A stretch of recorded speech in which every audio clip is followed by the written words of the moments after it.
এগৰাকী মহিলাৰ দেহৰ পৰা ওলাল 5 কিলোগ্ৰামতকৈ অধিক ওজনৰ এটা টিউমাৰ। এই ঘটনা সংঘটিত হৈছে মাৰ্ঘেৰিটা এফ.আৰ.ইউ চিকিৎসালয়ত। মাৰ্ঘেৰিটা এফ.আৰ.ইউ চিকিৎসালয়ত অস্ত্ৰোপচাৰ সম্পন্ন কৰা হয়। বিগত কিছুদিন ধৰি মহিলাগৰাকীৰ পেটৰ বিষত আক্ৰান্ত হৈ আছিল। মাৰ্ঘেৰিটা এফ.আৰ.ইউ চিকিৎসালয়ত অধিক পৰীক্ষা নিৰীক্ষাৰ বাবে মহিলাগৰাকীক চিকিৎসালয়তে ভৰ্তি কৰা হৈছিল। পৰীক্ষা নিৰীক্ষাৰ অন্তত মহিলাগৰাকীৰ পেটত এটা ডাঙৰ টিউমাৰ আছে বুলি চিকিৎসকে নিশ্চিত কৰে। ডক্টৰ সঞ্জ কুমাৰ দত্ত আৰু ডক্টৰ এছ.কে ডুবে নেতৃত্বত ক্ৰমে ডক্টৰ এছ আলম আৰু ডক্টৰ দীপন দিহিঙে আজি এক জটিল অস্ত্ৰোপচাৰ কৰি মহিলাগৰাকীৰ পেটৰ পৰা 5.279 কিলোগ্ৰাম ওজনৰ টিউমাৰটো উলিয়াই আনিবলৈ সক্ষম হয়।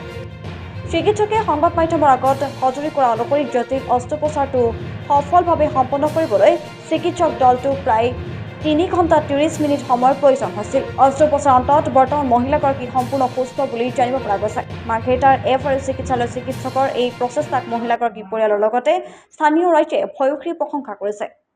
এই টিউমাৰত মানে এটা ডিফিকাল্টি থাকে যে ইণ্টেষ্টিন আৰু পেচাবৰ ৰাস্তা ইউৰিনেৰী ব্লাডাৰ টিউমাৰ লগত লাগি থাকে। সেইকাৰণে অপাৰেশ্যন কৰোঁতে এইবিলাক কমপ্লিকেশ্যন হোৱাৰ চান্স বহুত বেছি থাকে। তথাপিও পেচেণ্টৰ যিখিনি অসুবিধা আছিলে যাব নোৱাৰে, সেইকাৰণে সেইখিনি ৰিস্ক লৈ কৰা হ'ল। এতিয়াতো এট প্ৰেজেণ্ট ছাকচেছফুলি চাৰ্জাৰী হৈ গ'ল, কিন্তু 15 to 20 days পেচেণ্টৰ কাৰণে অলপ জটিল সময়ত এটা ৰিস্ক থাকিব।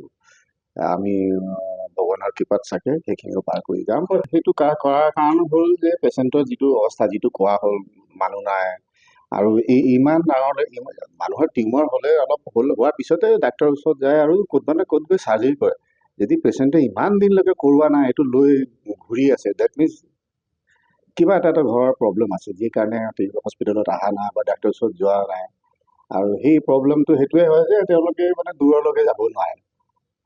আৰু পেচেণ্টটো বা পেচেণ্টৰ ঘৰৰ মানুহ আমাৰ ওপৰত এটা ফেথ ৰাখিলে পাৰিব যে না, বহুতো মানুহ তেনেকুৱা আহে, এনেকুৱা অপাৰেশ্যন পাৰিব জানো, হ'ব জানো, তো সেই তেনেকুৱা যদি ফেথ নাথাকে তেতিয়া আমি দিগদাৰ পাওঁ মানে নিজৰে মানে কমি যায়। যদি কিবা এটা অসুবিধা হ'লে কি হ'ব ভৱিষ্যত, কিন্তু পেচেণ্টেও ফেথ ৰাখিলে। সেইকাৰণে আমি চেষ্টা কৰিলোঁ আৰু এট প্ৰেজেণ্টলৈকে ছাকচেছফুলি।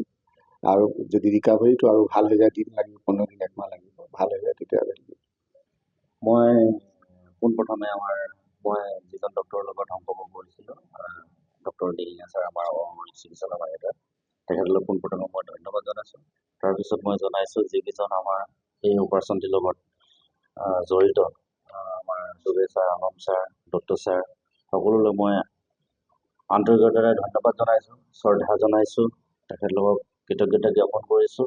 কাৰণ যিটো বেমাৰ মোৰ পত্নীৰ বাইদেউ হয়, বাকী ভগৱানৰ ওপৰত, আপোনালোকৰ ওপৰত আমাৰ ভৰসা আছে।